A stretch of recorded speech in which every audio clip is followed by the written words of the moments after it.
Hey guys, lockpicking newbie here, and today we're gonna repin this Schlage lock that I blew up. So this is the body. Here's a cylinder. It's all taken apart, 5 pins. Here's the parts that came out of the lock. You got the spool, some kind of tall springs, and then some of this other various hardware. We're going to reuse some of it, but we're not going to reuse the springs or the spools, or the key pins for that matter, because what came in our Sparrows repinning kit were pins, key pins, driver pins, a key, as you can see, and springs. Now I've already got a few of the springs in, so I'm not sure I can really show it on the video very well, but I'll just kind of put this mat over here and we'll get going on putting the rest of those springs in, looking past the camera. That's number 2, and here's number 1. Okay, now it turns out there's quite a trick.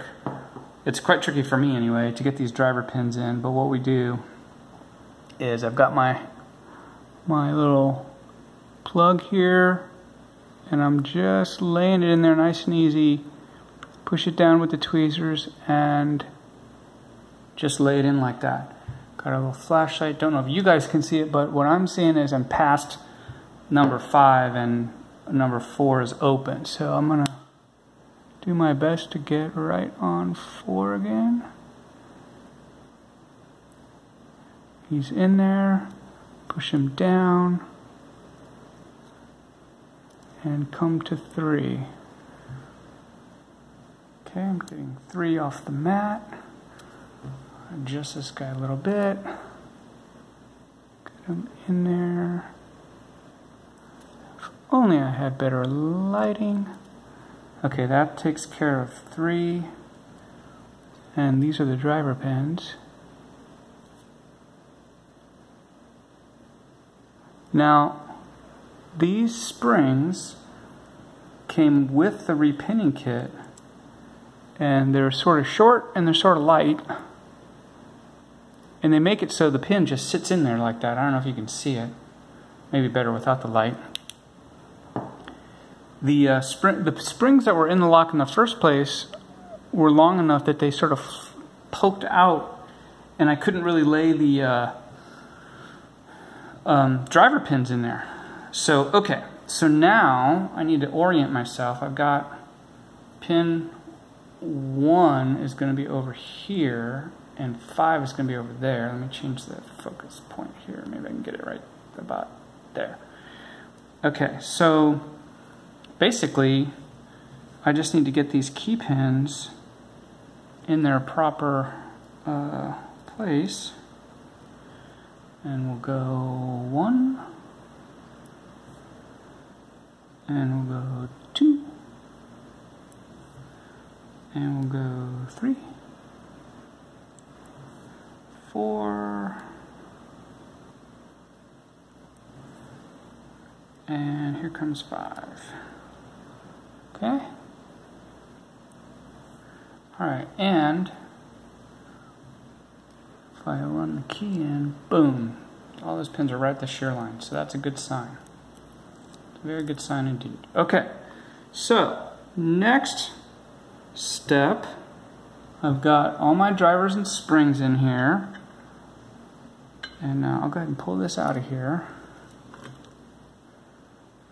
Get this out of the way so I can reach things. So there's the Bible at the bottom.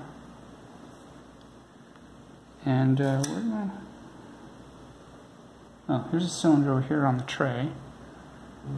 Okay, so now I don't want to dump any pins anywhere, so I'm going to kind of bias everything down and keep these pins this way and those pins that way, and slide this booger over this. Ta-da! Okay. Now, there's nothing holding the cylinder in right now. But if I go ahead and let it lock, and I can go in with the key and it unlocks. And I can unlock it and it's locked. So the pins are actually holding it in now.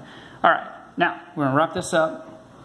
I've got this little detent spring that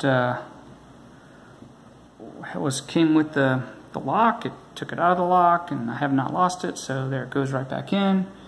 And then we've got the detent here. That goes right back in. Burp, burp, burp. Nice and springy. And then we're gonna use this little splined wrench on here. I think it'll blow up on the little collar, locking collar. And we're just gonna go down in there. And as we thread that bugger down, the wrench, the little spline wrench, holds the detent. And here we are. So we're not too tight. I could probably tighten it a little more. And now my Schlage key and cylinder that I could not get unlocked, now it's all plain pins. It's a 5-pin, all plain pins lock that a newbie can pick. So take that, Schlage. And we'll get to picking this guy, and we have another 5-pin practice lock. Yeehaw. All right, with that, this is the lock picking newbie and also a lock assembling newbie. Thank you for watching. Please leave your comments and questions and subscribe and whatever. And in the meantime, have a nice day.